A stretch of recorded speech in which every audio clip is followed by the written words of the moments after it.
Welcome to Module 5 of the Climate Adaptation and Resilience Training Programme. This training programme has been funded by Food and Drink Wales and is designed to help Welsh food and drink manufacturers consider and adapt to the impacts of climate change. Each module is supported by a handbook which contains more information and links to editable templates which you can use for your climate adaptation planning.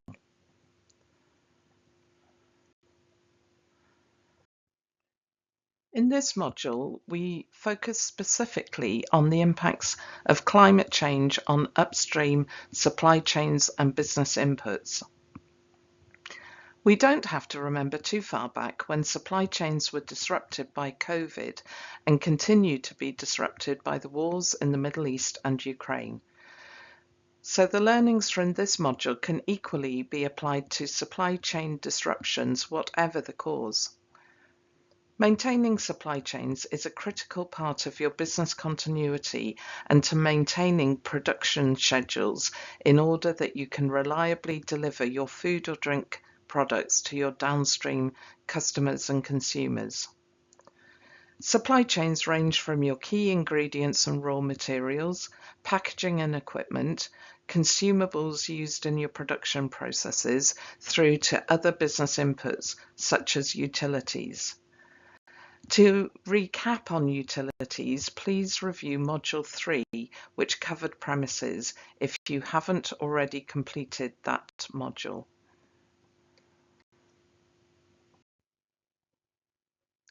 In Module 4, we looked at food manufacturing and processing as part of the climate conscious analysis and critical climate points model. We've now moved around to supply chains and business inputs. This module also links with Module 7 when we look in more depth at the climate impacts on staff and service providers, which also form part of your supply chain. These might include IT services, laboratory testing, technical services, recruitment agencies and engineering, or indeed any other outsourced or external providers of services which are critical to the success of your business.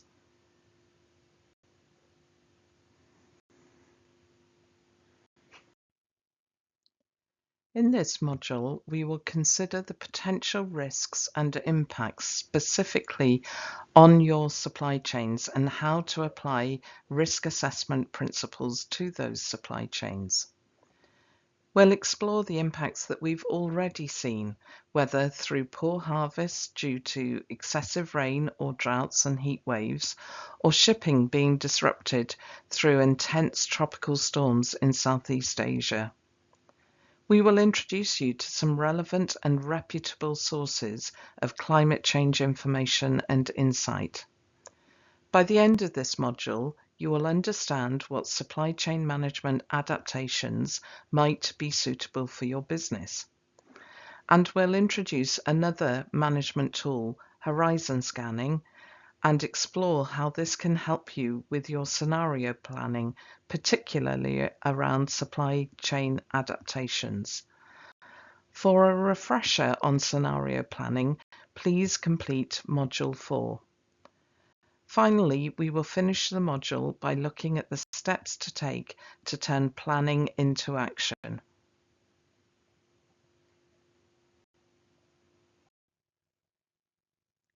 Food and drink supply chains are complex, interconnected, and nuanced in multiple ways, by product type and sector, countries of origin and destination, and temperature-controlled transportation are just a few of these complexities. They often involved items passing through other businesses for processing or logistics and are reliant on just-in-time order and delivery arrangements.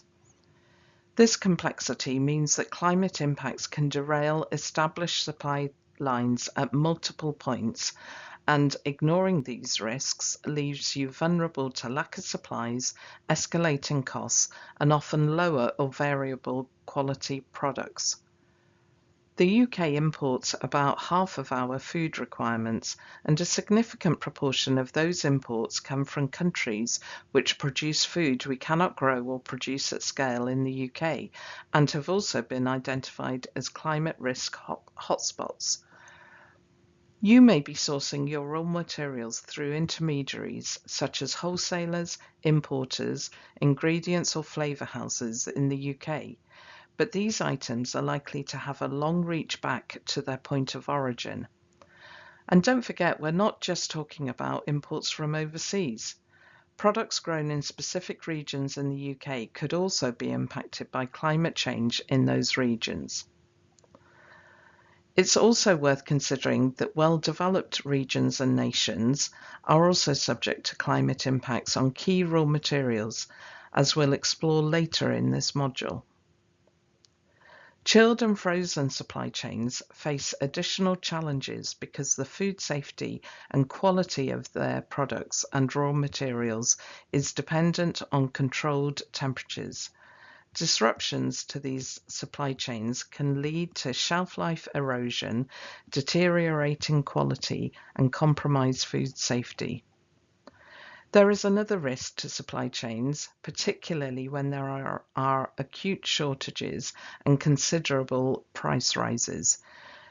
This can trigger more extensive criminal activity, with food fraud becoming an attractive proposition for unscrupulous criminals, putting food safety and your reputation at risk. So tracking the supply chains of your key raw materials, packaging, and other business inputs may be challenging, and it will require collaboration with the businesses that you purchase from. However, this tracking can reveal the climate risks that you need to understand in order to protect the continuity of your supplies in the short, medium, and long term. Perhaps understanding your climate risks may lead you to decide to reformulate or innovate your product ranges in new directions, which will be less vulnerable to climate change impacts. You are likely to need to balance the risks of climate-related supply chain disruptions or failures in supply versus the costs of making any changes to your current arrangements.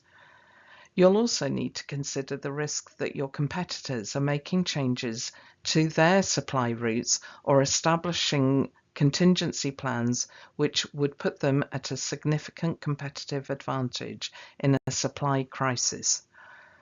Breaking this assessment process down into steps should make this a more manageable exercise.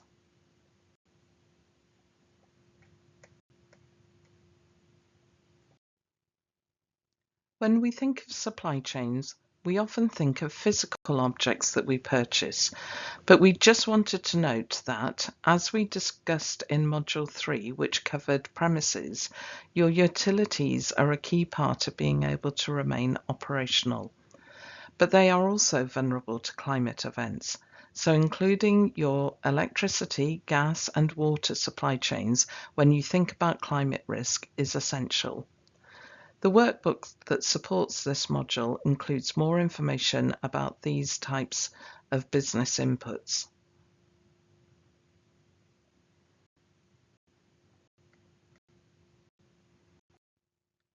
Assessing your supply chain vulnerabilities can seem like a daunting task. So this slide shows a methodical approach, including 6 key steps, and will provide a framework for this planning work.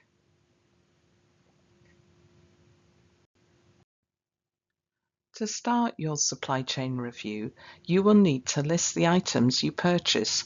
These could be raw materials, packaging, machinery, equipment, consumables, or really any other purchases you make.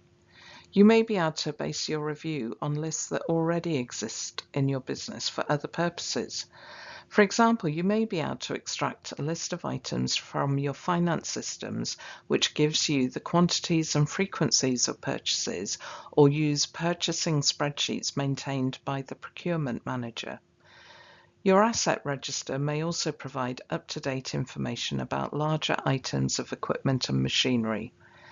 By highlighting any items which you rely upon to define the provenance of your products or items for which you have only a sole supplier, you could reveal parts of your supply chain which might be particularly vulnerable and at risk from climate change.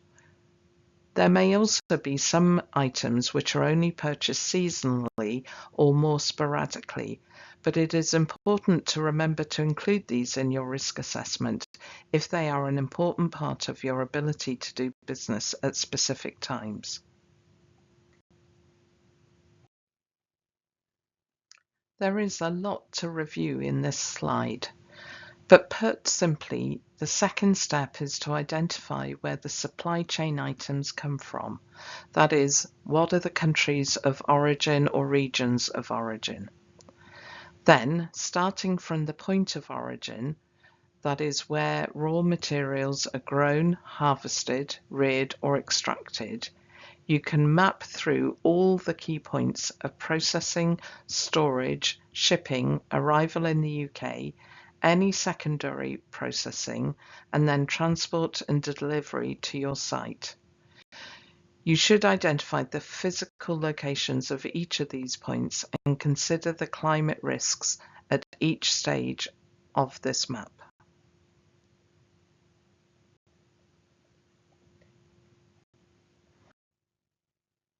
Before we continue on our 6-step process, we're going to focus on some of the climate impacts on 5 staple commodity items over the last few years, as they have all been victims of climate-related supply issues. Cocoa prices have more than doubled since the beginning of 2023, caused by dry weather and droughts related to El Nino. 99.9% of all cocoa is grown in the so-called cocoa belt around the equator. Countries in this region tend to be developing nations with low climate readiness. Olive oil has been affected by reduced soil moisture, which has stunted plants and crops during their crucial growing season. As a result, prices have soared to an all-time high. Stockpiles are already significantly down on previous years. This has combined with persistently low rainfall for more than a year to create severe drought. In Andalusia in southern Spain, water reservoirs are down to about 25% of their capacity. From Italy to India, rice farmers have been feeling the effects of climate change on their crops for some years, and the problem is multifaceted. Sometimes it's drought, sometimes it's flooding, and rising saline levels from water intrusion is also affecting crops. Soybean yields have been severely affected by droughts in both North and South America, causing supplies to fall. And heavy rain across the main northern European potato-producing countries in the autumn of 2023 meant that between 10 and 20% of the crop couldn't be harvested, driving tight supplies and rising prices. By Christmas 2023, Maris Piper potatoes, a Christmas dinner staple, were up 158% in price on 2022. The wet weather also threatened Europe's sugar beet crop and slowed winter grain sowing in France, who are our major agricultural producer in the EU.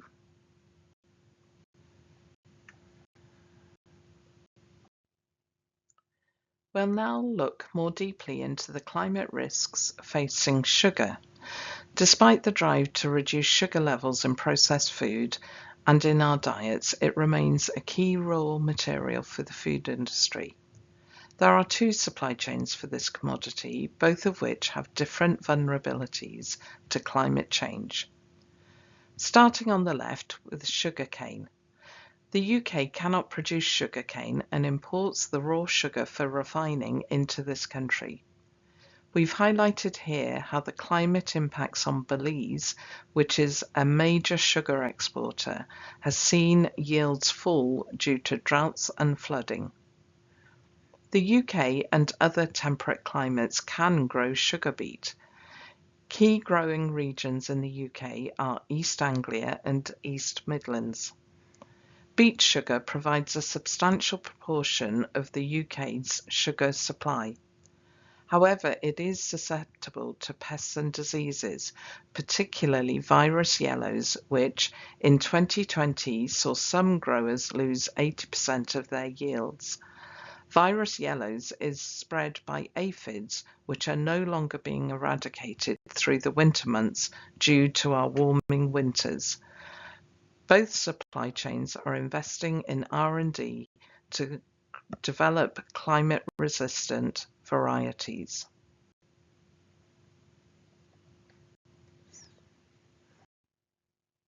Having looked at the climate change impacts on a few key commodities, we'll now return to step 3 in our step-by-step approach to supply chain mapping. Hopefully, these examples that we've just explored have shown the importance of understanding the point of origin of your key ingredients or materials.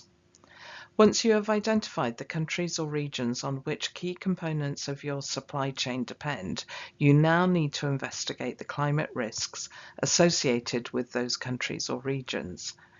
The map on this slide shows the top climate risks anticipated to be prevalent around the world by 2040.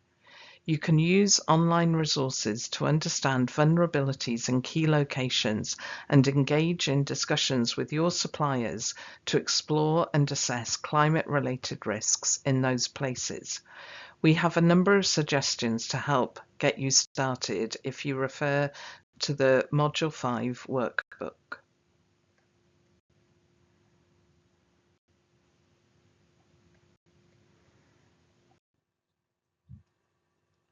Here are just a few sources of insight from well-respected NGOs. The information that is available and pertinent will inevitably alter over time as the climate change situation evolves, so it is worthwhile maintaining a regular watch for information sources. One option may be to sign up to online news feeds, alert systems, or reports from credible sources. Diverse organisations may issue reports from national and regional governments, charities, NGOs, finance providers and insurers, international bodies such as the UN, OECD or World Bank, or other advocacy groups. We have highlighted Christian Aid.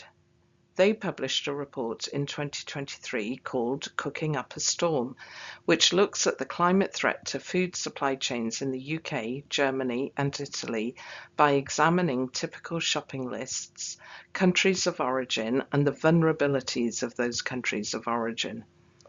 The World Economic Forum regularly reports on climate-related issues, and the Energy and Climate Intelligence Unit is an excellent source of insight on a range of climate-related issues, including the impacts on the UK's food supply chain.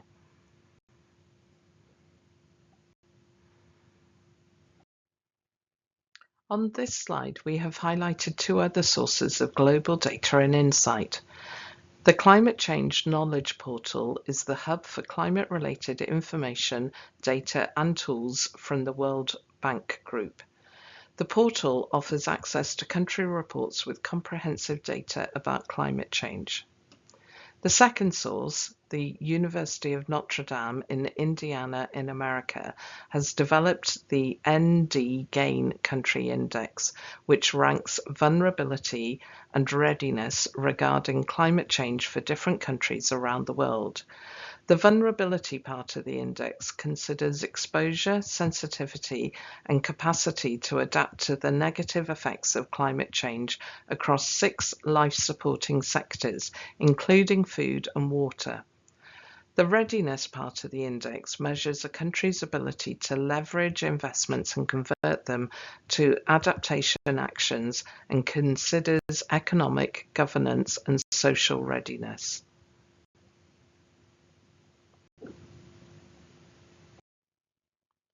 And here's a few region or continent-specific sources of data and information.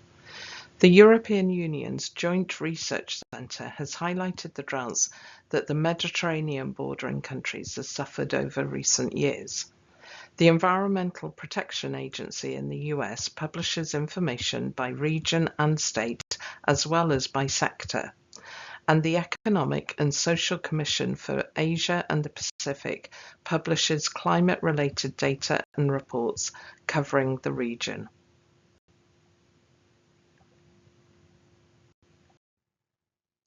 The Climate Vulnerable Forum and V20 are groups of climate-vulnerable nations which are working together to raise their profile. The membership year table in the bottom right of this slide shows when these nations considered themselves as becoming climate vulnerable. These types of maps act as useful overlays once you have identified the countries or regions of origin of your critical ingredients, raw materials, and supplies.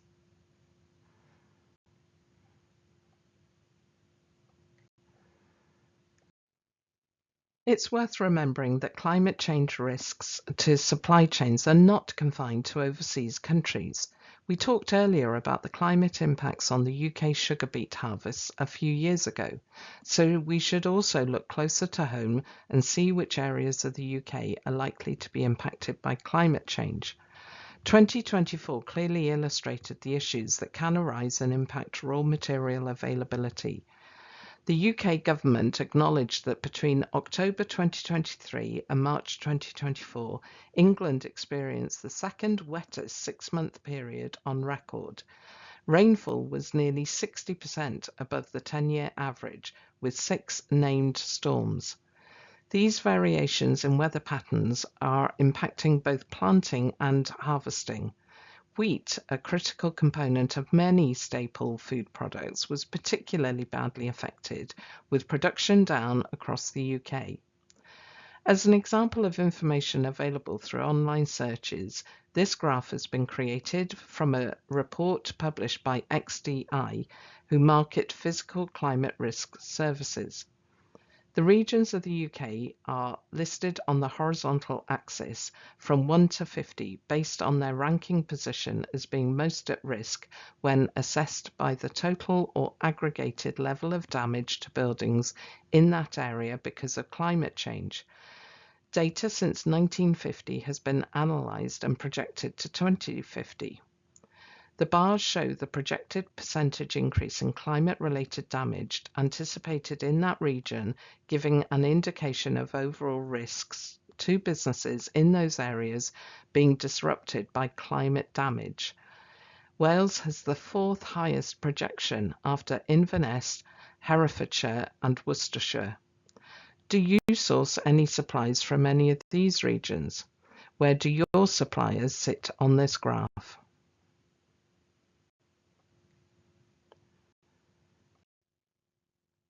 Having collated information as part of steps 1 and 2 and investigated countries of origin and the climate risks associated with those countries, we can now move on to step 4 and risk assess the impacts to your business. If you haven't completed modules 2 and 3, then you might want to go back to those ones as we go through in more detail how to carry out risk assessments and how they apply to climate risks affecting premises and production lines. You can apply the same methodology to consider, score and rank your supply chain climate-related risks. This process helps you to prioritize your action plans and justify the allocation of time, resources, and any expenditure needed. Risk is assessed based on how vital the item or ingredient is to your business and how vulnerable that item is to supply chain disruption. You should consider how critical the item is to ensuring your production continuity, maintaining your customer relationships, protecting your competitive position in the market, or delivering your brand values and marketing strategy. Vulnerability assessments are based on how severe the risk of disruption is likely to be and the likelihood of that disruption.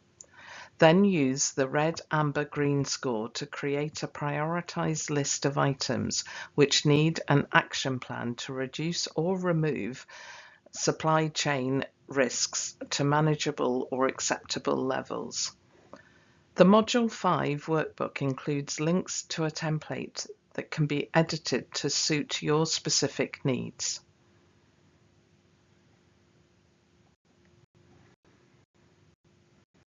Having identified your priority areas, you can now turn your attention to managing or mitigating strategies.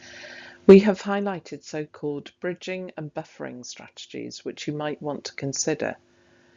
Bridging strategies aim to build supply chain resilience through closer collaboration with the suppliers that you have identified as critical to your business continuity.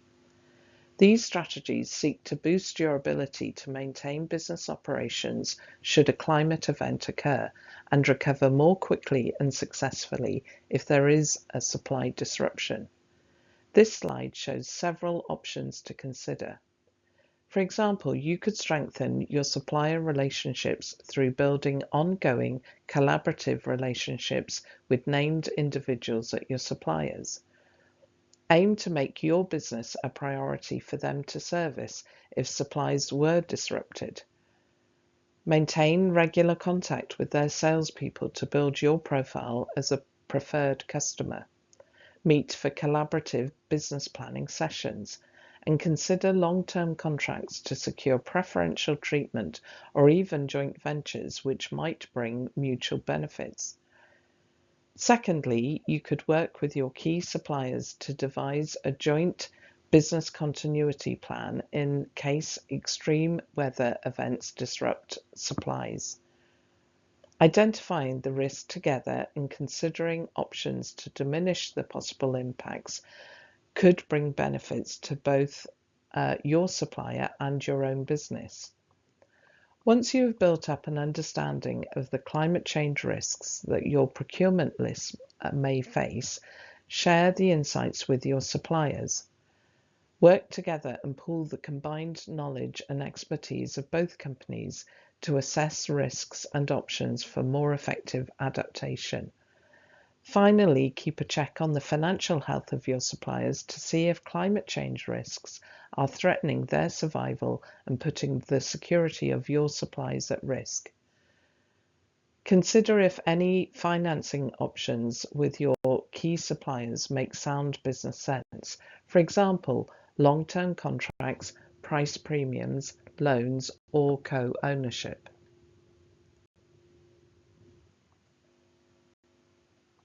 There are a number of buffering strategies which could be considered to build a comfort zone into your supply chain inventory. Do you carry sufficient stock of critical items to withstand disruptions that could occur due to climate shocks? Find your Goldilocks point by weighing up the impacts of supply disruptions versus potential costs.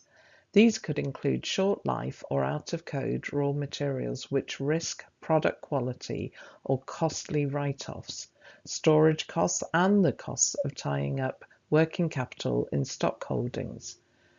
Could your suppliers hold a buffer stock on your behalf? Is this option worth the costs and risks involved? Would this give you ready access to stock from an alternative location, and what are the climate risks at that location? Consider where the ownership and liability for the value of that stock lies in the event of something happening to it prior to delivery. Give yourself time. Horizon scanning or early warning systems could alert you to looming problems resulting from climate change and ensure you have time to take action ahead of any disruption, enabling you to start your recovery actions sooner. This knowledge could give you an advantage over your competitors through knowing that problems are imminent and act ahead of competitors to secure supplies in a tightening market. Monitoring the global prices of your key raw materials may give you an indication of worldwide supply and demand and what you might expect from your supplier at your next negotiation. Understanding your supply chain beyond your direct suppliers, including points of origin, transport routes, and logistics arrangements, allows you to review the climate risks involved. Customers may value you more as a reliable supplier of choice if you can keep them well informed and show how you are preempting and addressing issues to protect their deliveries. Highlighting your supply chain expertise may allow you to grow your sales with target customers. Another buffering strategy is to boost capacity. For example, spreading risk by buying from different regions decreases the impact of any single region's climate risks.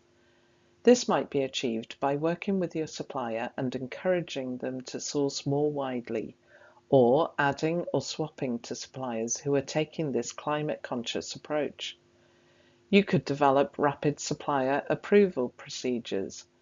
A robust but swift way to add new companies to your approved suppliers list could be achieved by having procedures and templates already in place.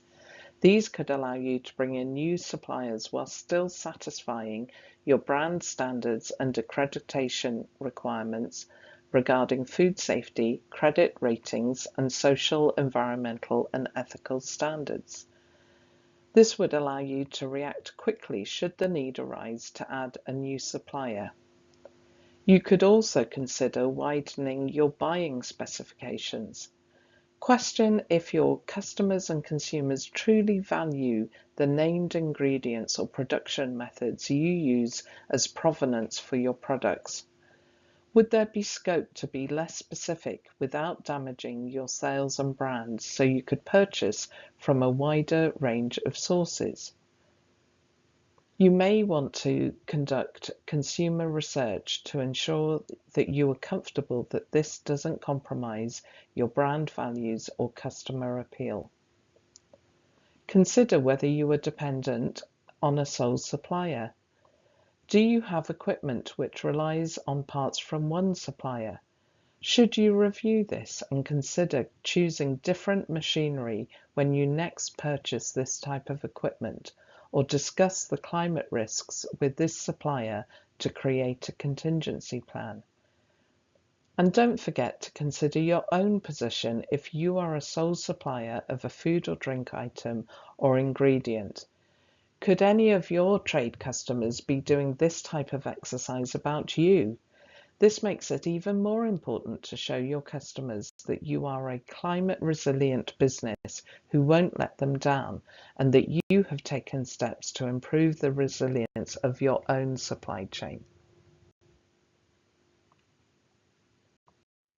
We're still on buffering strategies. Are there any contractual protections you could put in place? This can be difficult depending on where the bargaining power is between you and your supplier. Review whether your existing contracts with suppliers specify where liability lies for addressing climate-related risks and the associated costs of disruption. Can you introduce these protection measures? Could you also place an obligation within your contracts that suppliers must horizon scan and advise you promptly of any potential risks? As the imperative to decarbonise and achieve net zero increases, can you construct your climate-conscious supply chain in a way that buffers you from future costs? If your current suppliers are carbon intensive, they will be at a cost disadvantage, especially if carbon taxes or other punitive or incentivising measures are introduced. This may lead them to be more expensive to purchase from and mean it is worthwhile you seeking out suppliers committed to low carbon operations. You could develop your own sustainable sourcing policies, particularly as your own business may be trying to reduce your Scope 3 emissions. Innovation is another key strategy. It is worth considering your innovation and new product development plans in the context of climate resilient supply chains and innovating to move away from materials and processes which you have identified as being at risk from climate change. For this to be effective, the people responsible for your innovation will need to be well informed about your objectives and understand the risks that you have identified. They can then build these considerations into your new product development or reformulation pipelines. Innovations may include switching ingredients or packaging away from those at high risk of erratic availability or failures in supply, as well as developing processing methods which are less reliant on equipment from machinery manufacturers who you have identified as being at risk of not being able to provide spare parts or service engineers. Creating and delivering and regularly reviewing an up-to-date action plan to deal with the risks you have identified could position your business much more securely as climate events escalate. It could even create a competitive advantage over less well-prepared competitors and increase your attractiveness to customers as a proactive and climate-conscious company. In Module 8, we consider the need to innovate to ensure your product strategies take into account consumer attitudes and demand patterns which are changing in response to increased climate change awareness. So, having completed your investigations and assessed risks to your supply chain, you now need to consider which combination of the adaptations that we have just explored will help you to reduce any climate risks that you have identified in your mapping process. Before we move on to the last step in the supply chain risk mapping process, we're now going to explore horizon scanning as another powerful management tool. This is also relevant to the scenario planning approach that we highlighted in Module 4. Horizon scanning helps you to better understand potential challenges and opportunities that could affect your business. Starting with information, what is it you already know and what would you like to know? Using a helpful framework like a PESTEL analysis can help you group information, trends, and insights under key headings. You can apply a SWOT analysis to this process, leading to your action plan. Horizon scanning involves systematically exploring the external environment to better understand potential challenges and opportunities that could affect the future of your business. Mind mapping, PESTEL, and SWOT analyses are strategic tools that can facilitate this process, offering insights into both macro external trends and more focused business impacts. Holding a mind mapping exercise with your team members is a great way to start identifying sources of relevant data and insight. Think about the information and data you can pick up from trade events and trade associations. What news feeds do you already subscribe to? Are there any gaps? As we've seen, NGOs can be a great source of data and insight. And don't forget your own relationships. Are you a member of a cluster or trade association? Can you use these relationships to glean more data, perhaps even commission research with a number of other partners to make it cost effective? This slide gives you a few ideas of sources of information and insight about climate risks, as well as industry and market developments. The climate situation and the food and drink industry are constantly evolving, so it's worth adding and removing sources as you find out which information routes are most relevant and helpful to your business. Now let's look at the PESTEL in more detail. The acronym stands for Political, Economic, Social, Technological, Environmental and Ethical, and Legal, and provides a structured framework to consider, debate, and gather perspectives on how each of these dimensions may influence your business. The Module 5 workbook has a link through to a template to assist you with this process. We've come up with a few examples under each heading to help get you started on your own PESTEL analysis. For example, under the economic heading, we have identified the costs of climate shock events, and we've listed consumer concern about climate change under the social heading. The need to avoid greenwashing appears under the legal heading. Developing a pastel analysis with your colleagues will help ensure you get different perspectives. Have a look at the Module 5 workbook to develop your own pastel analysis. The familiar SWOT analysis can be used to question how well your business is positioned regarding the trends that have been revealed by your horizon scanning processes and your pastel analysis. Having identified the trends and changes happening, which are being driven by various manifestations of climate change, conducting a SWOT analysis is a systematic way of considering how to capitalize on your current strengths, which opportunities are likely to be the most lucrative, and what action you may need to take to address weaknesses, build your resilience, and counter potential threats. Finally, we are at step 6 of our supply chain climate risk mapping process. Having done a lot of analysis and horizon scanning, you now need to turn all of this into an action plan. What are the greatest risks, and therefore what should be prioritized? What are you trying to achieve? Who in your business should lead this change initiative, and who else needs to be involved? When does this need to be done? And how will you measure success? Think about whether there are some quick wins that you could achieve which might win over any skeptics in your business. So this brings us to the end of Module 5. So let's recap what we've covered. We've looked at how to map supply chains from a climate-conscious perspective and how to assess the climate risks associated with those supply chains. We've looked at the impacts that we've already seen on raw materials and commodities, both shortages and huge price increases. We've also looked at where you can find information about climate change in countries or regions of origin. And we've looked at the many different adaptations that you can make to your food or drink business to mitigate climate risks on your supply chains.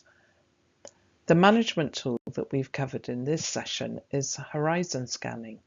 This fits well with scenario planning, which we covered in Module 4. And finally, we've looked at how you can turn all this research and planning into action. So what are your next steps following on from this supply chain management training?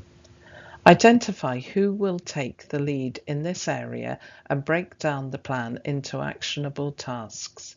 For example, who will collate that list of purchases and inputs and research countries or regions of origin?